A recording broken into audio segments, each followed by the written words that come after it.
feel like this is God speaking. Like, you ever, this big room with all this reverb. I'm watching you. Like all the slasher chat. That's crazy. All right, so now that we're done being creepy, I am in Louisville, Kentucky. You guys knew that. Sometimes I have to ask myself where I really am because I travel so much. I'm like, what's up, New York? I mean, Louisiana. I mean, Phoenix. Where am I? So my kind of ritual now is in the mornings I wake up and the hotel paperwork, you know, the little pad with the pen, I get up and I look at that because it usually has the city. And I'm like, oh, okay, all right, I know where I am today. I got to double check it. So that's a little bit of my ritual. What do you guys want to know? Is there anything? There we go. What's up?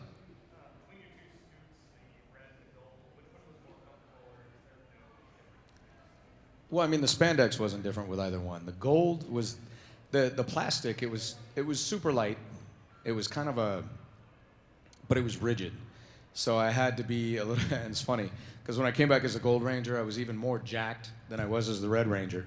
So anytime I would flex super hard, the armbands would pop, which was funny. And I used to make wardrobe crazy and do it on purpose, because we'd have to hit all these poses and stuff, and I'd be like, ugh, and I'd give it a hard flex, and I'd just hear that shh, and wardrobe was like, ah. And then the director's like, wardrobe! And I'm like, sorry guys, I don't know what happened. So, I mean, fighting with all the rigid pieces was kind of, something to deal with, but hey, welcome to the party. I was like, there's, 12 people. Yeah, I'm pretty easygoing. Yeah, Sunday at 4:30. I was like, I feel like I should be sitting down there and we should have fajitas or something. Which would not upset me. Although, okay, so I grew up my whole life eating, meat, protein, all that stuff, like all those guys. You have a hamburger, bring me a steak, like that's what we do, right? I want the chicken, bring me the hot wings. And then I just watched a video, Nina Bergman, who's here, told me about a video called The Game Changers. Man, I've been wrong about a lot of things in life, but there are not many that I have been wrong my whole life about. And the way I eat, even when I was shredded, had my 8-pack, which was like 35 years, I was eating all the meat I could eat, and I just cut out the carbs. And I trained like a superhero, Watch this video. It's on Netflix. It's called Game Changers. You got medical problems. You're dealing with overweight. You have atypical neurological presentations, autism. You're in the spectrum, things along these lines. Take a look at Game Changers. And there's another one called What the Health. Man, I just decided, I go home tomorrow. I'm gonna do a 30-day challenge on a vegan diet and see if I can't not want to kill somebody if they walk by with a steak, because I might have some homicidal tendencies. That could happen. Yeah, like, just saying. Or some chicken wings. Look out. So anyway, to divvy off of that, the suits were kind of cool. And, 19, 20, 21, I could eat whatever I want, but I was working out so much that I was eating almost 6,000 calories a day, and I was still shredded. I couldn't keep weight on to save my life, which was cool. Not anymore. And then age happens. No, it's not. Irrelevant. It's in the on position. And there is a green light. You guys don't love her? Womp. No, they're not even back there. All right. They already left for the day. So what else is up?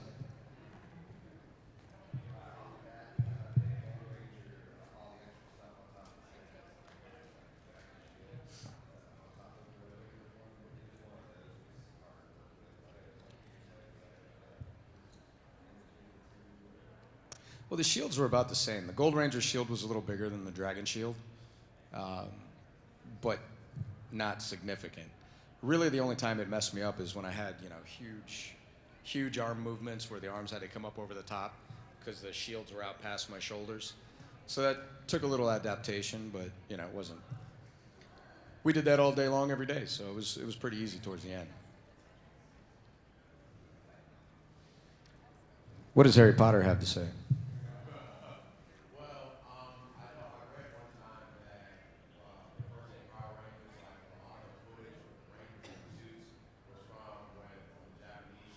Yeah. Yep. When did you guys actually start doing your own acting in the suits and the fight scenes, or did that ever transition? Probably somewhere around episode 40 is where they ran out. And I mean, we were in the suits from episode 1, but you could always tell when I was in the suit because I was not built like a little Japanese man. I was thick. So, needless to say, but I also couldn't fly like those guys. I mean, they defied gravity. It was watching those guys. They were some of the greatest stunt guys I've ever worked with. But because they were so slight, y'all think Michael Jordan had hang time in the air? You should have seen these guys. They get up there and you're like 1, 2, 3, 999, 1,000. Okay, it came down. I mean, like, incredible. So, those guys were pretty insane. But they came in, that was Alpha Stunts. And these guys half of them were the original, like the Red Ranger.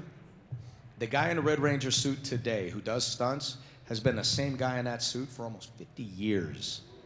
Since Japan. And that boy still flies high. Like, he is a legend. So he's done a lot of amazing stunts. Now, after episode 40, we did some stunts. The problem was we ran 3 camera units at the same time, Alpha, Bravo, and Charlie units. So we couldn't always be, we obviously had to be where they needed to see our faces first. Because, high school, the juice bar, the gym, the martial arts competitions, and the park, there's a monster scenes, all that we had to be there for. So we would do that. Bravo unit would go and pick up B-roll, like here's a beautiful scene of the park before we all morph into the park and things blow up. Or they would reshoot things that didn't require the primary actors at the time. And then Charlie unit was all the costumed fight footage. So when we could, we would all, especially myself and Walter or Zach, we would go hauling butt over to Charlie unit. We're like, let's fight, let's go. What do you mean I'm only fighting 8 guys? Come on. And we'd have a great time with it. But we just we shot so fast, so many episodes, we didn't get a lot of time to go over there and do that. But when we did, it started around episode 40.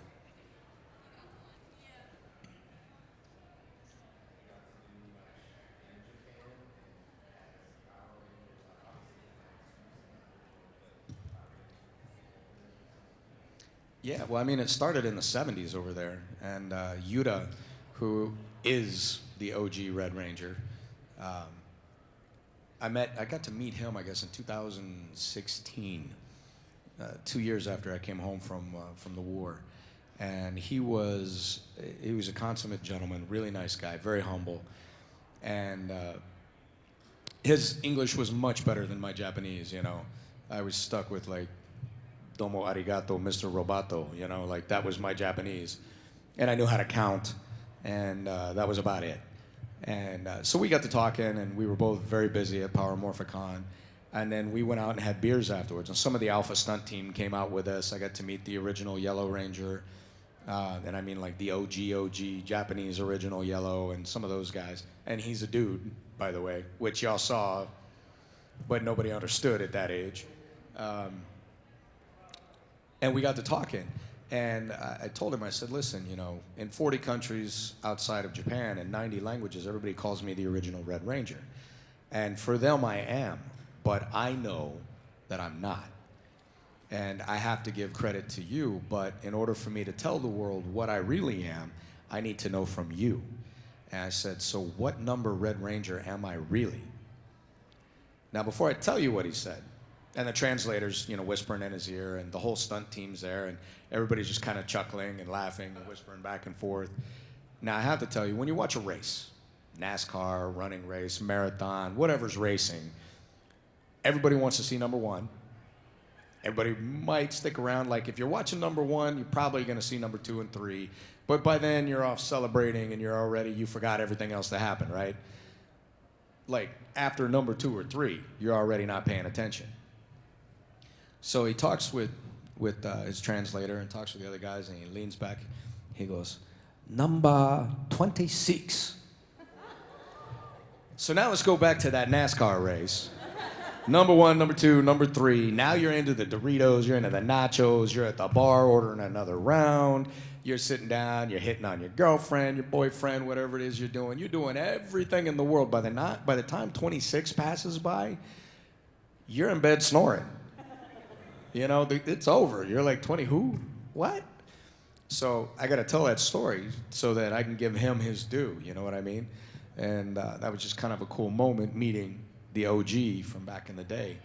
And he's a great guy. Kind of ties into the question. So,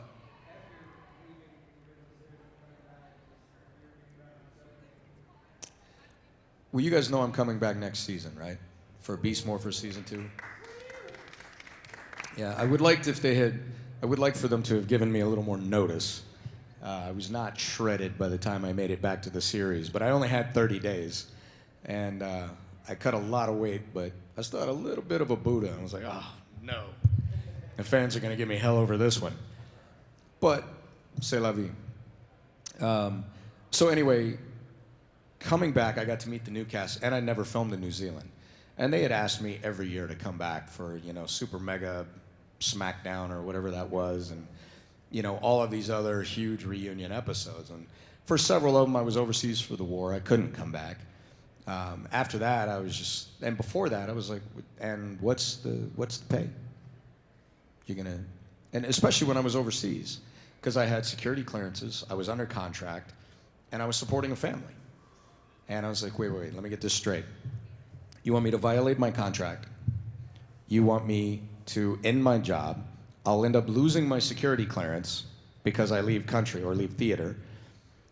And then I will never get rehired because I broke my contract. And it's a 6-figure contract to come over here and make $1,200. Come on. I mean, you don't have to be Captain Obvious to figure that one out, right? Like, could you imagine? I'd call my wife, hey, I want you to know, babe, I know we've been making good money. We have this house, and you know, we're not rich, but you know, we're doing well. I want you to know I'm gonna throw all that away to go film for 2 weeks in New Zealand for $1,200. Follow your dreams, baby. Right. How many of you girls would vote for that one for your boy? Yeah, so needless to say, that didn't happen. And for 18 years, I was like, are you guys stoned? What's the matter with you? You know? Meanwhile, there's 1 or 2 other Rangers that come back every season because they love the fans. That's a load of crap. What they love is the attention. And so that's cool. You know, do your thing.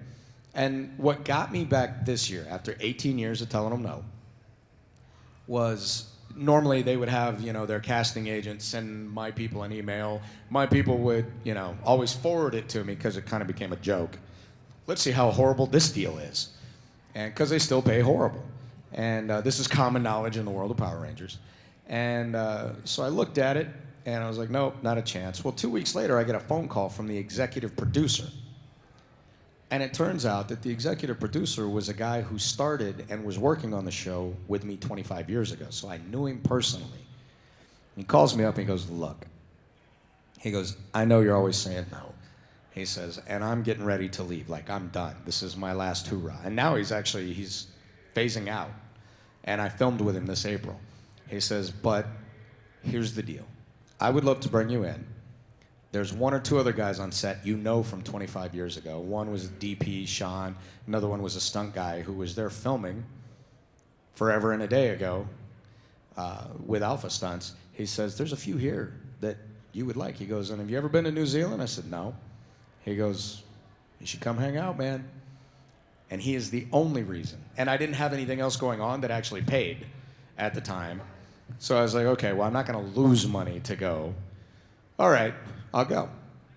And it was under Hasbro. It wasn't Saban anymore. I was like, well, I want to see, let's see what Hasbro's like. So I went, and I had a great time. I met a new cast. New Zealand was gorgeous. I got to go to Puha Beach, which was like this black sand beach. I had a great time. It was beautiful. And, you know, I met these young pups who, you know, were like, oh my God, you know, we grew up watching you. I was like, shut up. I was just starting to like you. I don't like you anymore, all right? Don't ruin things. We're just getting going here. So anyway, I met these guys, and they were all great. They were great casts. And I'm looking forward I think it'll be coming out early next year, so you guys can see it. I just can't tell you what I did. So, but there it is. Yes, sir.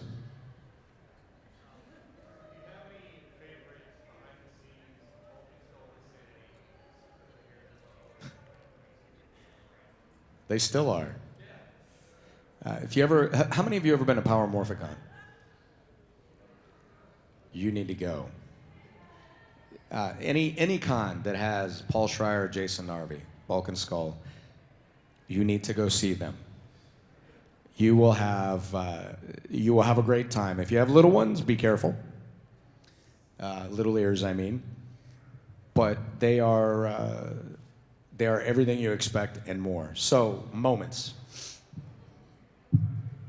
Man, so many. I mean, I remember watching them talk about and setting up like their gags, you know, this pie in the face, this fall. And they would set it up, and this is comedy. So, and I was a new actor, and I remember watching them plan these comic beats the same way I would sit down with 8 martial artists and choreograph a fight.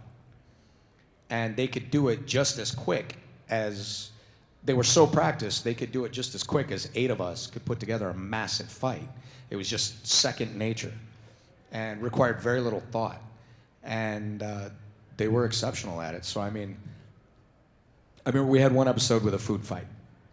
And everything was covered in plastic on set. The camera, everybody behind, they had, there was a little hole for the camera lens to poke through, and there was a little hole for the director to stand next to the camera to look through so he could actually see what was going on without plastic. And Paul and Narvi and all the rest of us were in there. And, you know, I'm 19, and you're loading me up with whipped cream pies, and you're telling me I only got to hit that spot over there? Come on. You had to know this wasn't going to go well. And that was before we got to Narvi and Paul. And so the food fight is going on, and food's flying, and everything is covered except for the director and the cameraman and the camera. And so I remember, and I wasn't the first one to think of it, and we never said anything to each other. But at different points in the same scene, the next time we shot, we all kind of, hey, there's the guy I'm supposed to hit. Oh, I slipped. And drilled the director and the cameraman. And it was great because we all drilled him, and I remember everybody was like, oh, and the director's wiping stuff off his face, and all this is going on, and the cameraman is like, I cannot see anything through my camera now. Everything is covered. What is this, whipped cream? This is whipped cream on my camera, you know? And we're falling apart laughing, having a great time. Rice and andouille sausage are flying everywhere, and we're having a good time. And it was just kind of one of those at the end where I remember looking over at him, and we just kind of nodded like, good job, we were there. So that was one moment. We got to cream the director. It was great. Anybody else?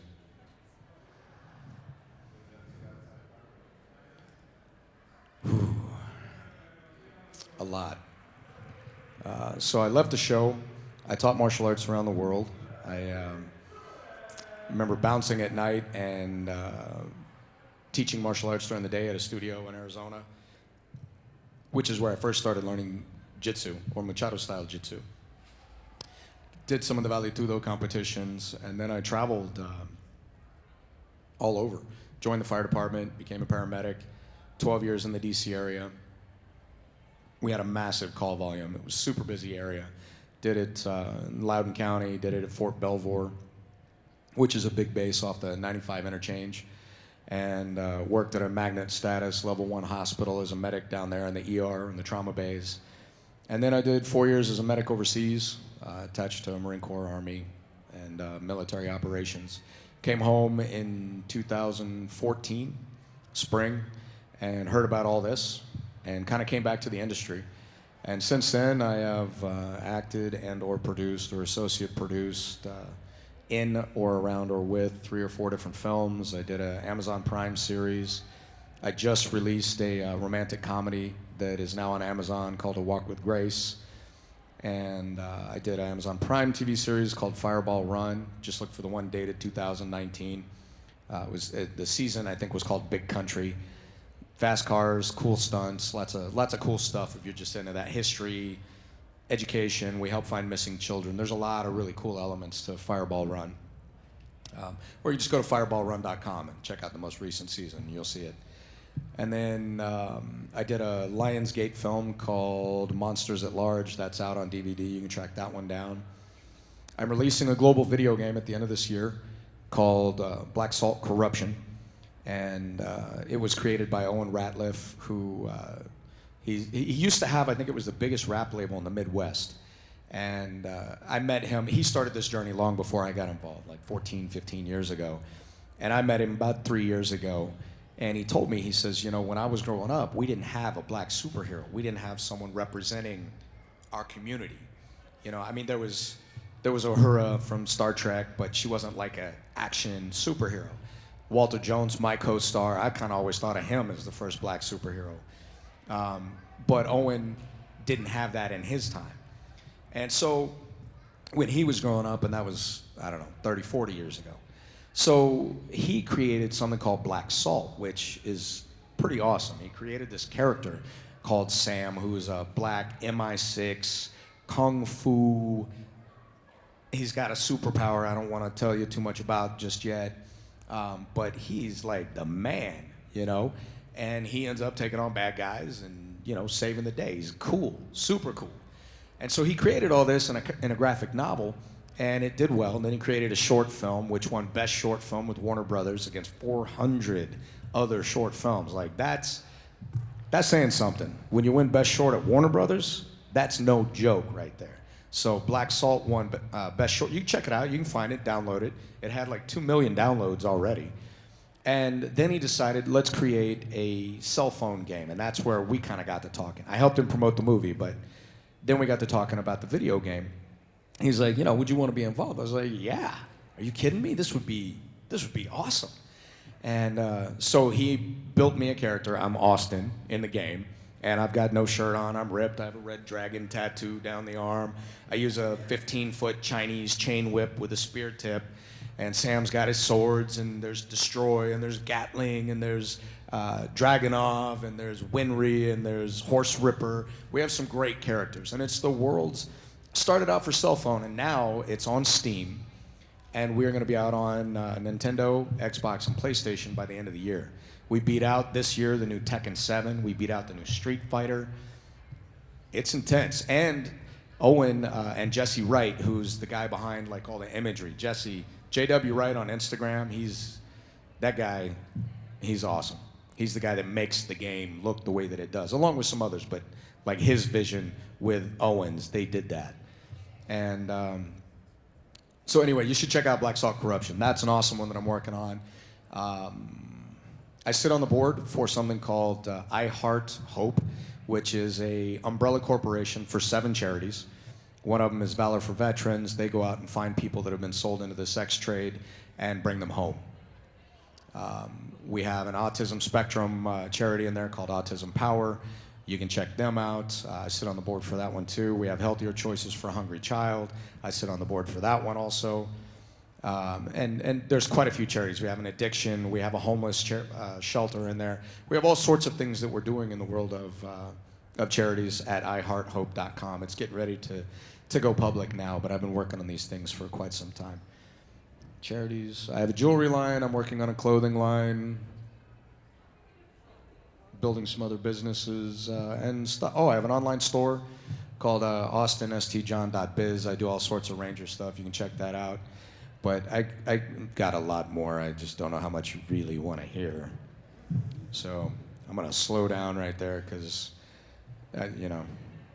Anyway, next.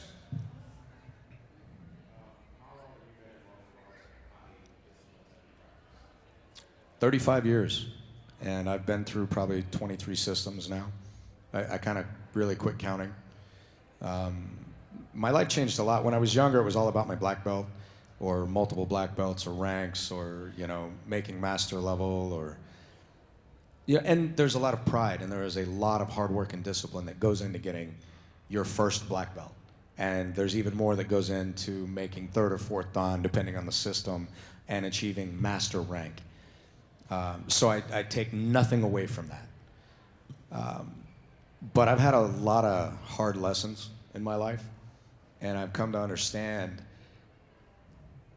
there are many paths in the martial arts. A lot of what we see now is UFC, MMA, and insane fighters, talented guys, most of them, and girls, most of them. But I'm more traditional in the sense that honor, integrity, and not that there aren't MMA and UFC fighters that have honor and integrity, but I hear a lot of the trash talking. I have no interest in that. That's not how I was trained. It's not how I was brought up.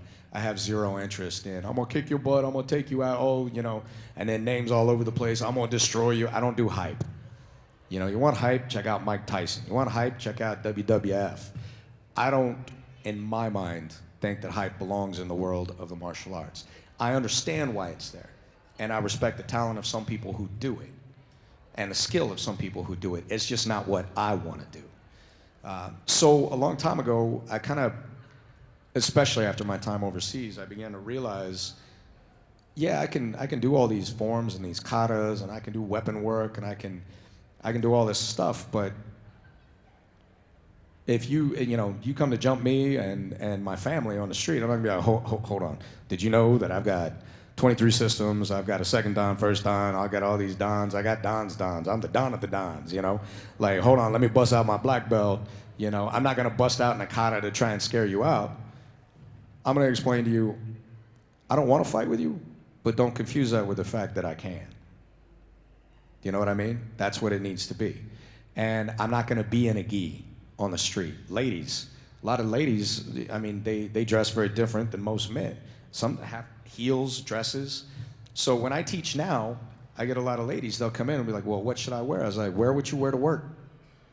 Because that's what you're gonna get mugged in when you step outside of work.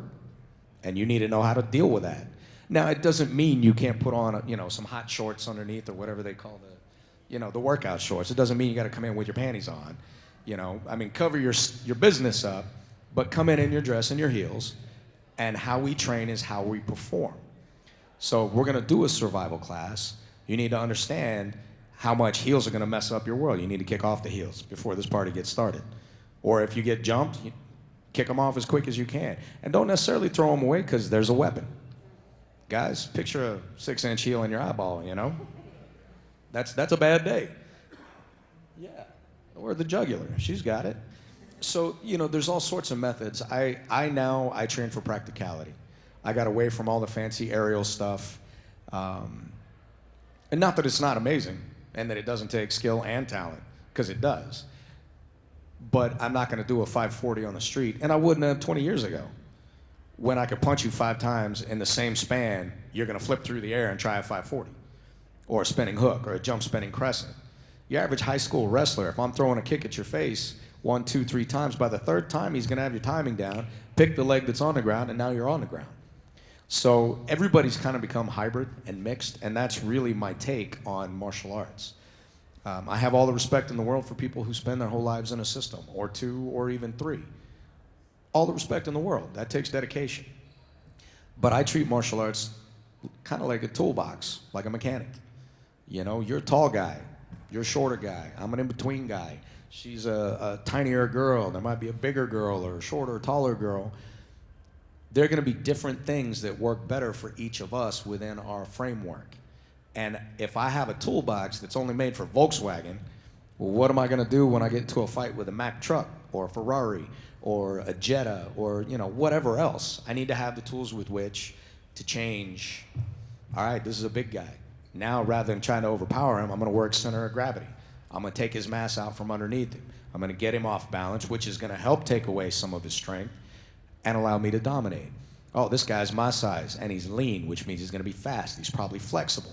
So maybe I'm gonna keep him outside, or maybe I'm gonna close the gap and tie him up. So am I going to use a wrench, a hammer, a sledgehammer, screwdriver, flathead, Phillips head? I need to have the tools. So that's how I treat martial arts, and that's how I teach it. I do master's classes usually once a year at minimum, and I do it out of Shane Lear's dojo in Ohio, Lima, Ohio. He teaches Genuine Kempo, Kwan Fa style. I usually will blend things like Kenpo and whatever comes to mind out of different systems, depending on who I'm engaging with.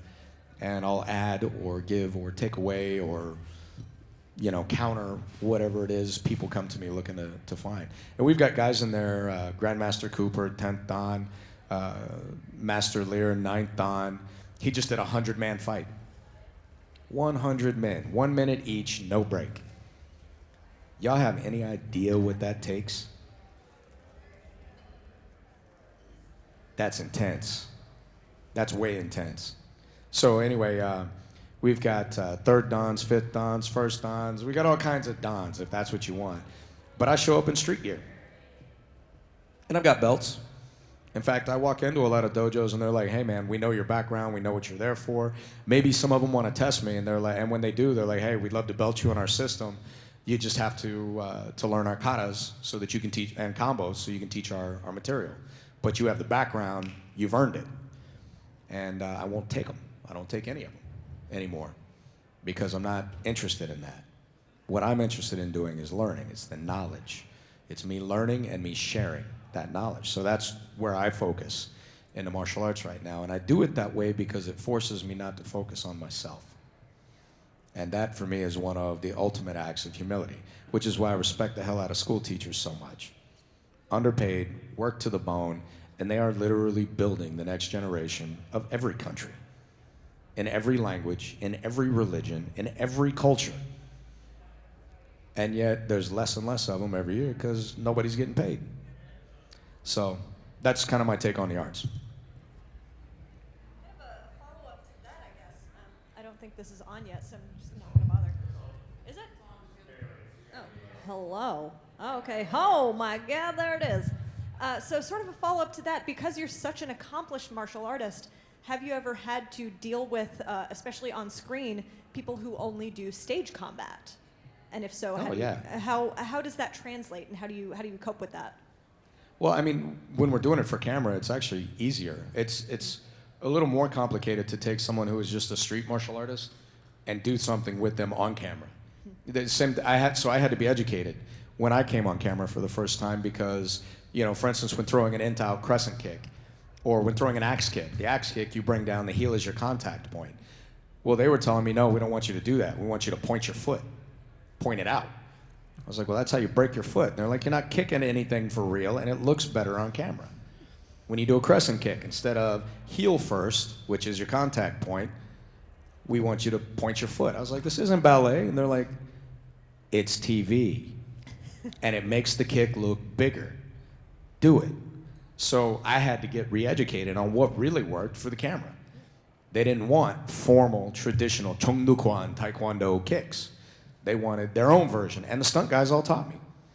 And not that they weren't incredible street martial artists, but they had the TV education, I did not. So it's kind of a different animal. Now, when you get into theater, this is where you're talking to like Jason Narvi. The guy's got a PhD. He teaches theater in Cincinnati, I think it is. The guy's incredible. He'll break out a rapier and, you know, do all kinds of cool stuff. So there's something to learn from everybody, whether they're a martial artist, have a black belt or not. And that's kind of the mindset I go into all of these training sessions with is, what can I learn from this guy? And maybe I can share something in return. You know what I mean? Yeah, great. Cool. You had a question right back there?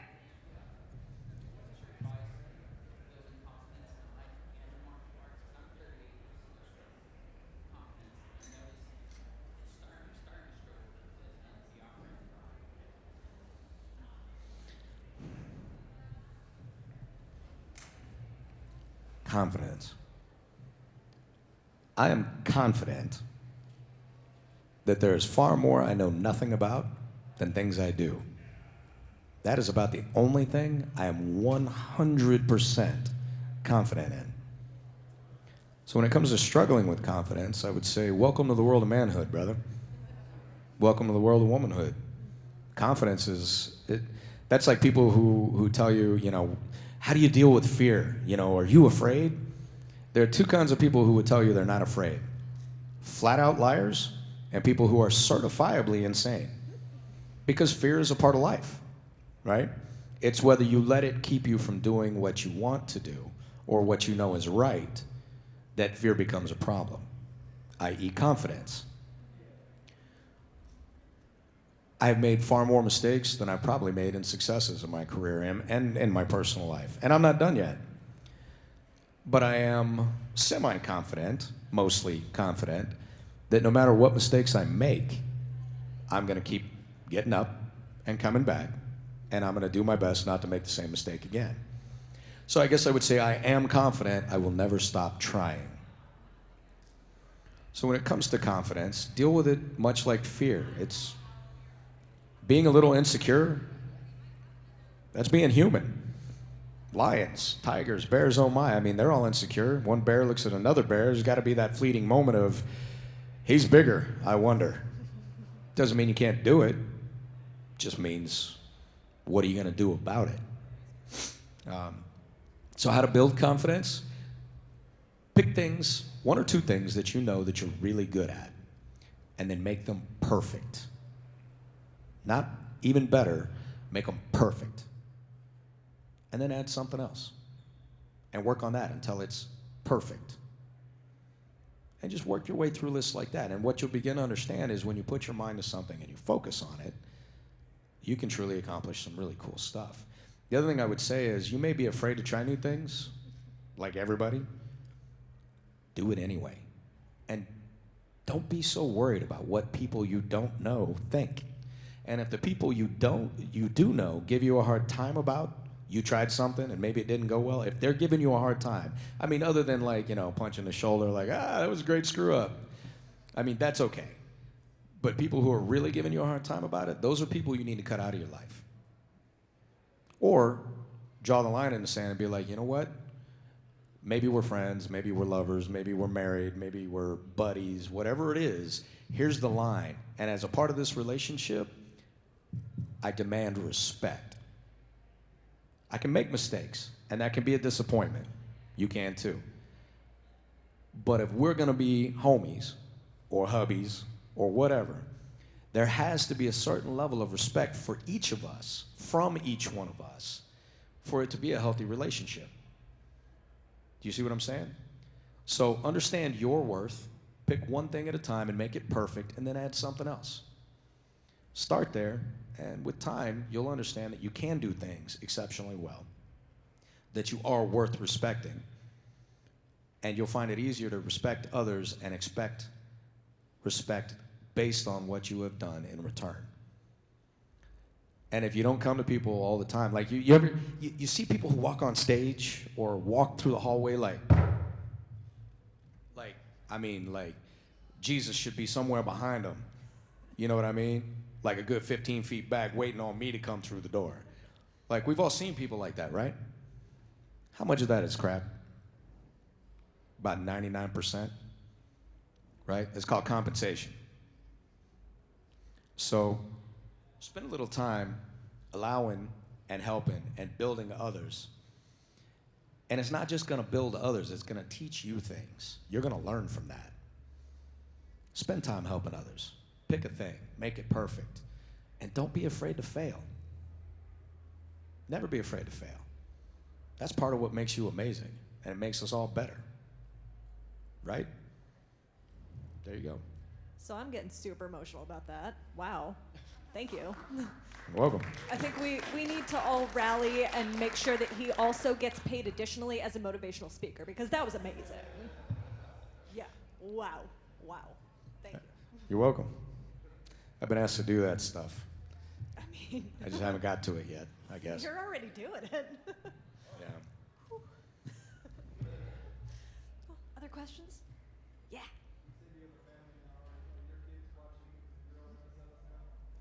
Yes. Yes. Much to your chagrin, or? Yeah. No, I'm okay with it. So I've done maybe, the Power Rangers 100, 120 episodes. the Fox film, and some other stuff in the Ranger verse. And I've seen maybe 3 episodes of anything I've ever done. Again, I've never been one to go back, and I don't need to look at me on TV and be like, oh wow, I'm amazing. Or oh wow, I suck. Neither one is productive for me. I do it, I do my best, and I move on. That's my take. And I'm confident I either screwed it up and people are gonna let me know, or it did well and they're gonna let me know. So my kids, when they go to put it on, I'm like, you guys can do that, but take it upstairs. Because the only thing worse than me talking to my wife or someone on the main floor, I mean, we all hear me when I speak. I hear me when I speak. But to hear me while I'm speaking and then hear me speaking in another room really makes me crazy. I'm like, yeah, it's morphin' time. And I'll find myself falling into character with what's going on. I'm like, it's gotta go, guys. Take it upstairs. Or put on Spider-Man. I don't care. So it's kind of comical. They enjoy it, and we have a good time with it. My little girl, who is all my babies, I have 3, Connor, Jackson, and Mackenzie, are the absolute lights of my life. But my little girl, she's my little girl. She's my girl. And I'm a really nice guy, but I am also one hell of a daddy bear. And she's just little and petite, and she's 4, and I gush, obviously. So we'll be curling up in bed, and she'll be sleeping between my wife and I, and she's just now like, Daddy, it's dark. Can you turn on a light? I'm like, no, there's no lights. If we have some fear, let's deal with it. Let's say a prayer, let's talk to God. You can tell him what's on your mind, tell him what you're thankful for, and usually it involves unicorns and hearts and rainbows and, sunshine and fairies, which, I love. But then we get to family and the dogs and mommy and daddy and, stuff like that, which I love. And then she'll finish up and, amen. And then she'll kind of look over me and she'll be like, Daddy, nobody can get us. I'm like, oh yeah? Why? She goes, we're the Power Rangers. I'm like, that's right, baby girl. Nobody can get us. They don't even want to come in this house. I mean, that's got to be true, right? Yeah. She's the Pink Ranger. Mommy's the yellow. I'm the red. Jackson is green. It's his favorite color in life. And Connor is the Black Ranger. I forget who's blue.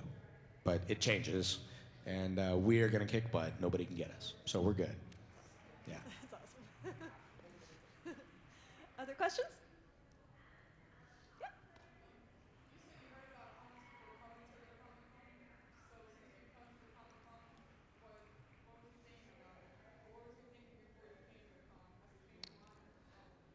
Well, so I was on the Kuwaiti-Iraqi border when I first heard about. So my co-star Walter Jones, who played Zach the Black Ranger, he calls me up.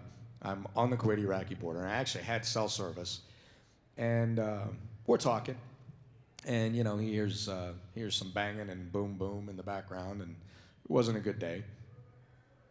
And he's like, "Hey, bro, you should." He goes, "What are you doing?" And I told him where I was and what was going on. He was like, okay, well, maybe you should think about doing something different. I was like, yeah, I've had that thought, trust me. And I said, well, what are you doing? And he says, I'm doing these things called Comic-Cons. And I was like, is this a Boy George joke? Like, I was waiting for him to bust out into Comic-Con with Chameleon. It's probably older than most of you guys, but, I was waiting on the Boy George joke. And he was like, no, dude, like, all of our fans, they grew up. I was like, no, they didn't. Stop. And he's like, okay, all right. He's like, but our fans grew up and they got a lot to say about how our characters provided insight or strength or honor or whatever it was. In some cases, even distraction that helped them get through their childhoods. And there's amazing stories, there's sad stories, all of them amazing in their own right. You should come back. The fans would love you. And I was like, but I'd be back in front of I never liked cameras. I got the job on a $20 bet. I wasn't even an actor. I was a martial artist. I was in high school, and I didn't have attitude. Okay. So anyway, he's telling me about all this, and so I call my wife up. I'm now 16 years. I'm a veteran medic. I've served in the U.S. I was at the Pentagon on 9/11. 4 years in the Middle East, attached to Marine Corps, Army, occasionally Air Force and naval operations. And I'm sitting here thinking, I'd have to walk away from all of that. Like I could have come home and gone to work for FEMA. I could have taken chief positions at multiple fire departments all around the country. And here I was thinking about walking away from it all to come back to something I turned my back on. Not on the show, I turned my back on Hollywood 25 years ago because of the pay issues and the snakes. I couldn't handle any of them. And I won't deal with people that aren't straight with me. You're gone, you're out of my life, not my problem. Get rid of people that are not good for you. That's what I was telling you. Don't leave them in your life, and don't be sorry about it. Doesn't mean you got to be a jerk about how you get rid of them. I'm not saying carte blanche there, but nonetheless. So I was talking with him. I was like, man. So I called up my wife. I was like, hey, babe, what would you think about me coming back to the world of entertainment? And she and we'd known each other 20 years now. We never talked about my days on screen. Like, it was my job, I did it, I was proud of it, but I moved on. That was all it was. And she's just this long silence, and she's like, really? I said, yeah, and I said, you know me, if I come back, I'm coming back. Like, I'm gonna build stuff, I'm gonna do stuff, I'm gonna create stuff, I'm gonna do it all. And I met this agent guy that Walter sent me to, who says he could book me around the world tomorrow. And she's like, well, if that's what you want to do. She's like, but what about all these other jobs? I was like, I know. I had command positions I could have taken with SWAT teams. Like, I had my pick in tactical medicine anywhere that I wanted to go. So it was a lot for me to walk away from. And she's like, if that's what you want to do, I'll support you. I said, okay. So I called up the agent. I was like, hey, he's like, I'll book you everywhere. I'll get you around the world. You'll never see, you'll be gone, blah, blah, blah. I was like, one show. One show, don't lie to me and don't steal from me. If you don't do those two things, I will book through you exclusively, and that will be our relationship. 5 years later, I've kept my word, as has he, and I've been around the world. And now I'm doing films and TV and other stuff too. But I do it on my terms. And I get guys who are like, well, how are you back in acting? Are you using an acting agent? Do you have a theatrical agent? I'm like, no. I create my own stuff because I choose not to let other people write my destiny. I will create my content. I will do content. Now, if Marvel calls me up tomorrow, like, do you want to be the next Iron Man? Sign me up. I'll take that one. But that's going to come with an $80 million paycheck that's worth signing up for. You know what I mean? But as far as everybody else goes, I'm going to be in a position where I can influence, with great influence, where it is I'm going to steer my ship. You know what I mean? So, and I've screwed up. And I'm going to screw up some more. Watch me. Main thing I want to say is thank you for your service. You took time out from all the other things and focused on true thing that helps keep us first. My pleasure. Thank you. So I know you wanted to wrap up just a little bit early. Do you want to take any other questions, or do you want to get Well, to how are you that? guys feeling? You got anything else you want to say? You got questions? You got answers? I'll stick around. If not, I won't be insulted. There you go. Shoot.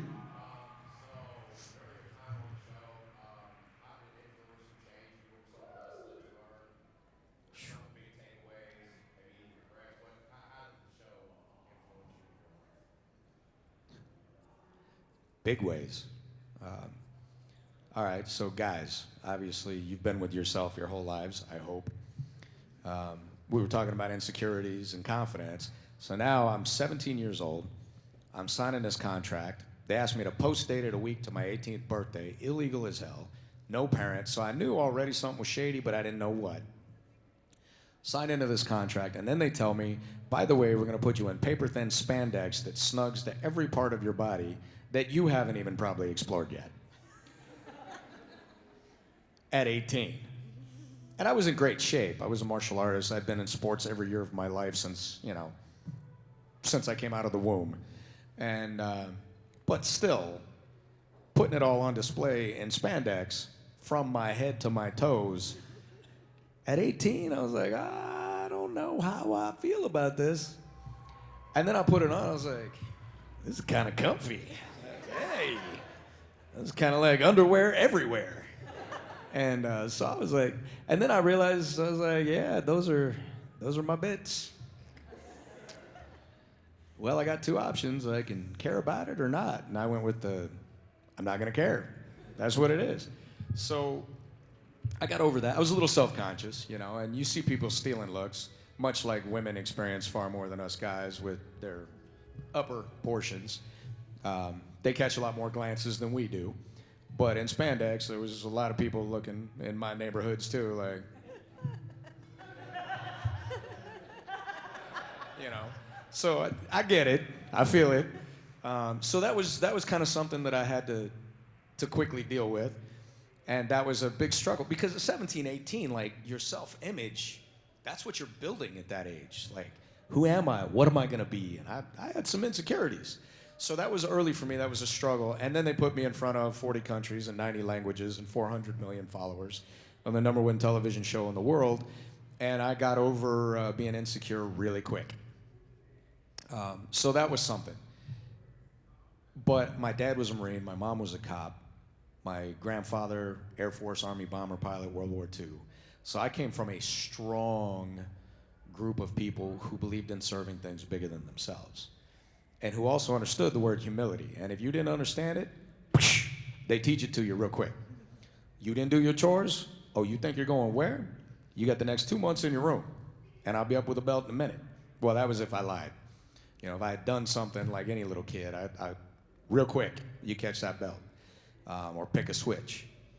So when I got into Hollywood, I started realizing real quick, these guys are the liars. These guys are the bad guys. There's one or two good guys. And I started getting better at figuring out who was who. And my BS meter became super well trained. And now my BS meter's off the charts. I just won't put up with it. I'll listen to you, and then you just keep going. I'm like, all right, you know, it's been nice meeting you, but you need to go the other way. We have nothing to talk about, and you're full of crap. On the other side of it, what it also taught me is I would get these little kids, when you guys were hiding behind mom and dad's legs, would come up to the show or come on set and hiding behind mom's leg, looking out, couldn't talk and looking out. And I still see it with y'all's babies now. And that was when I began to understand they're looking at me like I would look at Spider-Man or Superman or Wonder Woman or Green Lantern. Like, wow, that's what I am to these guys. That blew my mind. I had that first time. That was the Make-A-Wish Foundation kids that came up. And when I left the show, I realized I had set a standard that people were going to hold me to for the rest of my life. That was a big thought to have at like 19, 20, 21. You had already set a global standard no one was going to forget. And when you mess it up, they're going to let you know. That's heavy for that age. So then it became, I was lost for a little bit, and then it became, well, what am I going to do about it? So wanting to kind of take a moment to live up to what I had pretended to be was what eventually led me into the fire department. And it's what led me to my time overseas, serving something bigger and really doing everything I could to try and, you know, Angel Grove, we fought the bad guys. Nobody ever died. The city was destroyed. Next morning, it was completely rebuilt, and we never missed class. How did that happen? But in real life, it doesn't work that way. And I thought, people die. How can I help? And so it kind of inspired me to do my best to live up to something I had pretended to be, to really try and be. You know what I mean? And I wanted to bring some pride to my parents, too. So I guess that's, and it still affects me. I go out in public and, you know, I got buddies, they all get lit. You know, not all of them, a lot of them. They get lit, they have their parties, they have a great time. And on occasion, I will have those moments. But not if I'm around people who I know are, if they grew up on my show. Because that's kind of something that some folks can't separate the actor from the role.